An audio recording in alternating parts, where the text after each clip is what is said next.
Je vous salue tous, bien-aimés, au nom de notre Seigneur Jésus-Christ. Nous allons partager aujourd'hui sur l'ascension de Jésus-Christ, retour des apôtres à Jérusalem. Je vais faire la lecture, bien-aimés, et nous allons partager au fur et à mesure que nous lisons.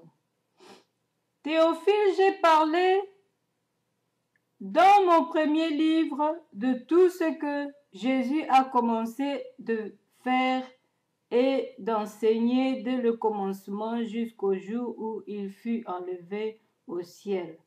Après avoir donné ses ordres par le Saint-Esprit aux apôtres qu'il avait choisis. Après qu'il eut souffert, il leur apparut vivant et leur en donna plusieurs preuves se montrant à eux pendant 40 jours et parlant des choses qui concernent le royaume des cieux. Comme il se trouvait avec eux, il leur recommanda de ne pas s'éloigner de Jérusalem, mais d'attendre ce que le Père avait promis, ce que je vous ai annoncé, leur dit-il. Car Jean a baptisé d'eau, mais vous, dans peu de jours, vous serez baptisés du Saint-Esprit. Alors les apôtres réunis lui demandèrent, Seigneur, est-ce en ce temps que tu rétabliras le royaume d'Israël? Il leur répondit, ce n'est pas à vous de connaître les temps ou les moments que le Père a fixés de sa propre autorité. Mais vous recevrez une puissance, le Saint-Esprit survenant sur vous, et vous serez mes témoins à Jérusalem, dans toute la Judée, dans la Samarie et jusqu'aux extrémités de la terre. Après avoir dit cela, il fut enlevé pendant qu'ils le regardaient, et une nuée le déroba à leurs yeux. Et comme il avait les regards fixés vers les cieux, vers le ciel, pendant qu'il s'en allait, voici deux hommes vêtus de blanc leur apparurent. Ils dirent, hommes galiléens, pourquoi vous arrêtez-vous à regarder au ciel? C'est Jésus qui a été enlevé au ciel du milieu de vous, reviendra de la même manière que vous l'avez vu allant au ciel. Ici, nous avons vu, bien-aimés, comment Jésus était avec ses fidèles et ses disciples. Donc, ses fidèles sont bien ses disciples. Ils étaient fidèles en Jésus et Jésus ne cessait pas de les exhorter et ils étaient toujours là à écouter et à mettre en pratique la parole de Dieu. Avant qu'ils montent au ciel, il les a encore exhortés. Nous allons voir. Comme il se trouvait avec eux, il leur recommanda de ne pas s'éloigner de Jérusalem, mais d'attendre ce que le Père avait promis. Ce que je vous ai annoncé, leur dit-il. Donc, les disciples ne devaient pas s'éloigner de Jérusalem, ne devaient pas s'éloigner de l'Église, ne devaient pas s'éloigner du Seigneur. Ils devaient s'attacher au Seigneur pour recevoir la volonté de Dieu, pour recevoir la promesse de Dieu. Bien-aimé, si tu as les promesses de Dieu, pour les recevoir, ne t'éloigne pas de Dieu. Sinon, tu ne l'auras plus. C'est pourquoi on dit, quand le Seigneur reviendra, trouvera-t-il la foi en nous? Quand il reviendra au dernier jour, trouvera-t-il la foi en nous? Même pour ta bénédiction, il reviendra. Trouvera-t-il la foi en toi? Te trouvera-t-il dans la bonne position, à la droite de Jésus ou pas? Là, tu perdras ta bénédiction. Parce que chaque demande, chaque promesse a un temps donné pour s'accomplir. La parole de Dieu, quand elle sort, elle ne retourne pas au Père sans avoir fait des effets, sans que toi tu l'aies vue. Tu dois d'abord la voir. Et quand le temps viendra pour que tu puisses la voir, et que toi, tu as perdu de côté, tu as perdu de position, tu es retourné au monde, tu es retourné aux œuvres mortes, et tu n'es plus avec Jésus, tu n'es plus avec Dieu, tu perds ta bénédiction. Dieu peut donner ça à une autre personne. C'est de même, Jésus dit à ses disciples, comme il se trouvait avec eux, il leur recommanda de ne pas s'éloigner de Jérusalem, mais d'attendre ce que le Père avait promis. Ce que je vous ai annoncé, leur dit-il. Donc, quand tu attends tes promesses, ne quitte même pas l'église, même le bâtiment. Parce que la première église, c'est nous. Si nous ne sommes pas là, l'église n'aura pas lieu non plus. Le bâtiment, on va fermer. Mais le bâtiment, on appelle ça aussi l'église, c'est le temple.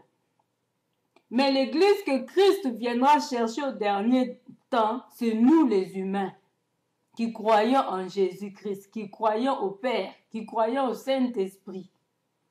Alors, l'église dont on parle ici, c'est nous. Parce que le Saint-Esprit ne descendra pas au temple seulement. Descendra en nous. Et c'est nous qui allons faire entrer ce feu dans le temple. Le temple sera sanctifié par les saints, par nous. Donc, nous sommes l'église du Christ. Alors, nous ne devons pas nous éloigner de l'église, le bâtiment, du bâtiment, parce que c'est là-bas que les sacrificateurs, les hommes de Dieu préparaient à tirer cette puissance sur nous. Ils sont bien préparés pour prier pour ça. Il y a des intercesseurs, il y a des groupes spéciaux pour se préparer pour ces journées spéciales. Alors, bien-aimés, il nous faut vraiment pas nous éloigner de nos assemblées. Nous-mêmes, nous pouvons aussi attirer cette onction, mais il est doux et agréable d'être ensemble et de faire une prière d'ensemble, ça a une autre efficacité. Alors, Dieu nous demande ici de ne pas nous éloigner du bâtiment et de ne pas nous éloigner de Dieu, de rester à Jérusalem, de rester à l'église, au temple, pour évoluer et attendre quand la puissance de Dieu descendra. Parce que c'est une promesse. La promesse de Dieu se réalise toujours. Dieu n'est pas un menteur. Ça dépend des visions que tu peux avoir. Des fois, il y a des visions que Dieu te prévient qu'il y aura un danger et quand tu pries, ça ne s'accomplira pas. Mais quand c'est une bénédiction, ça doit s'accomplir. Mais seulement ne sois pas là à attendre main croisée sans prière et tu vis ta vie mondaine, tu reprends ta vie mondaine, là tu le recevras pas. et tu diras que Dieu est un menteur. Non, c'est toi qui as changé de côté. C'est toi qui as changé de position. Mais quand tu gardes ta position, où tu avais eu la grâce de Dieu pour recevoir cette promesse, tu gardes toujours cette position où tu cherches encore à grandir cette intimité avec Dieu, c'est encore mieux. Tu vas bien recevoir cela au jour J.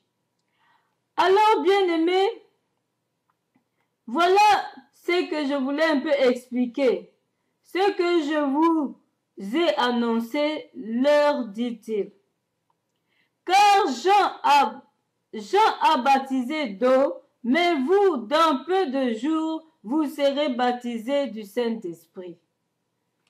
Nous allons encore voir, bien-aimés, pour vous expliquer Jérusalem.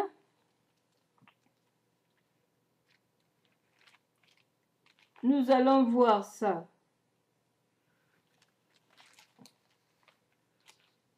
Nous allons voir ça dans Zacharie, chapitre 14, versets 17 à 19. Je vais faire la lecture.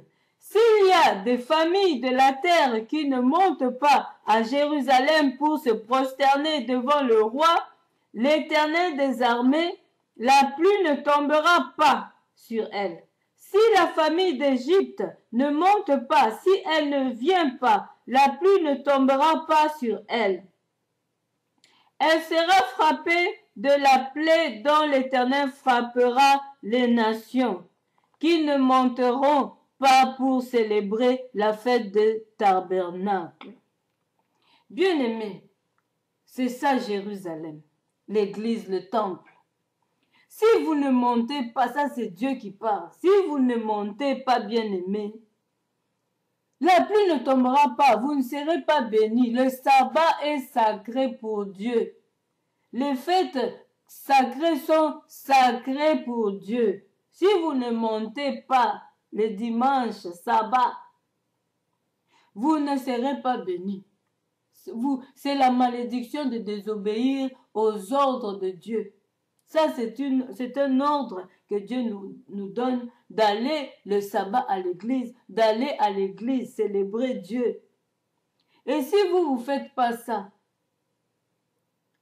vous ne serez pas bénis, vous serez bloqué quelque part et vous serez frappé des plaies, des maladies, des choses que vous ne comprenez pas d'où ça vient parce que vous restez tout le temps à la maison, vous n'allez pas à l'église. Arrêtez de soupçonner les loups-garous, les loups ravisseurs. Quand vous savez que là-bas c'est vraiment un loup ravisseur, cherchez un autre endroit. Ne restez pas à la maison, c'est un ordre du Seigneur. Va à l'église le sabbat, va à l'église dans des fêtes organisées bibliquement. Vas-y, tu seras béni. Mais si tu ne participes jamais à l'église, au temple, le sabbat, tu seras maudit. Et tu ne seras pas béni. La pluie ne tombera pas, même si tu cherches quoi, tu demandes à Dieu toi-même à la maison. Tu auras quelques bénédictions, mais tu verras que quelque part c'est bloqué. Pourquoi? Si tu demandes bien à Dieu, il va te parler. C'est parce que tu as négligé le sabbat. Et tu tombes souvent malade. Alors Dieu va te parler, bien-aimé. Il dit bien, si la famille d'Égypte ne monte pas, si elle ne vient pas, la pluie ne tombera pas sur elle. Elle sera frappée de la plaie dont l'Éternel frappera les nations. Qui ne monteront pas pour célébrer la fête de Tabernacle. Ce serait le châtiment de l'Égypte, le châtiment de toutes les nations qui ne monteront pas pour célébrer la fête de Tabernacle. Vous qui êtes en train de dire tout le temps, oh Israël, Égypte. Ici on dit, il ne s'est pas limité seulement à l'Égypte ou quoi. Il a dit ici, le châtiment de toutes les nations qui ne monteront pas pour célébrer la fête des tabernacles. C'est l'église, c'est le sabbat. Donc si vous ne montez pas, vous êtes là tout en train de murmurer, pasteur, gna gna gna gna gna, vous ne serez pas bénis. Alors laissez les autres qui veulent être bénis, laissez-leur accomplir la volonté de Dieu, d'aller à l'église. Au moins ils vont accomplir ce que Dieu a dit.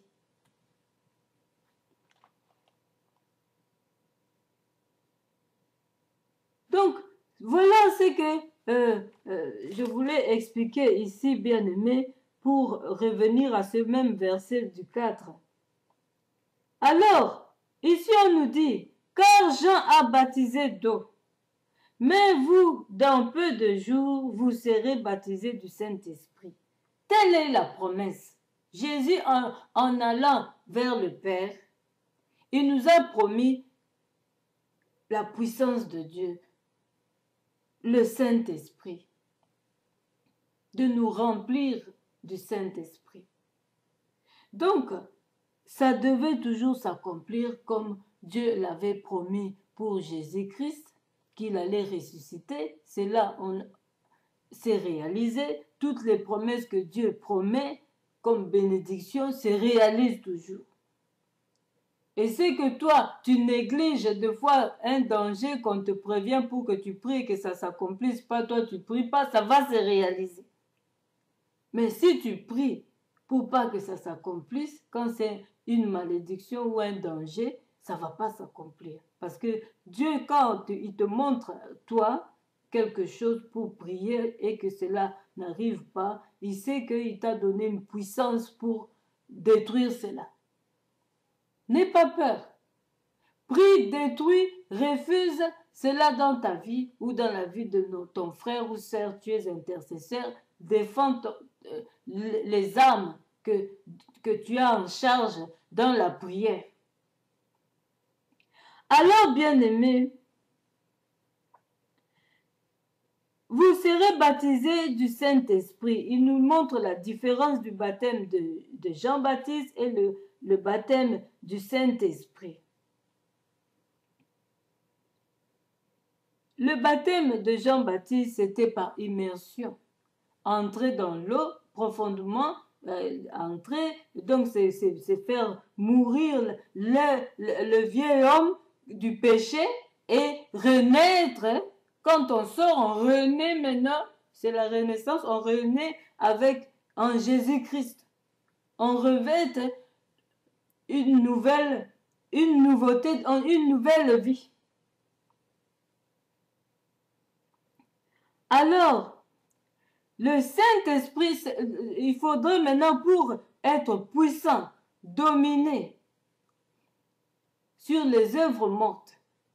On a déjà expliqué ça dans d'autres vidéos. Il faudrait avoir la puissance du Saint-Esprit. Le Saint-Esprit pour dominer et savoir se battre contre les œuvres mortes. Les attaques, les tentations et tout ça. C'est le Saint-Esprit qui nous aide, qui nous donne la capacité de vaincre, de ne pas pécher, de garder la sanctification. Alors, c'est pourquoi Jésus nous a promis cela et pour pas que nous sentions vraiment orphelins parce qu'il n'est pas là, il est monté dans les cieux.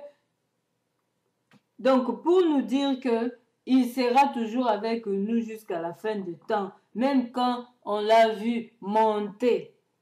Il sera toujours avec nous jusqu'à la fin du temps, avec son Saint-Esprit. C'est pourquoi celui qui n'a pas le Saint-Esprit n'est pas de Dieu. N'est pas de Dieu. Une église qui n'a pas le Saint-Esprit, qui n'a pas la puissance de Dieu, est une église morte. Dieu ne connaît pas ça. Dieu ne connaît pas l'église. Mais quand vous avez le Saint-Esprit, vous êtes de Dieu.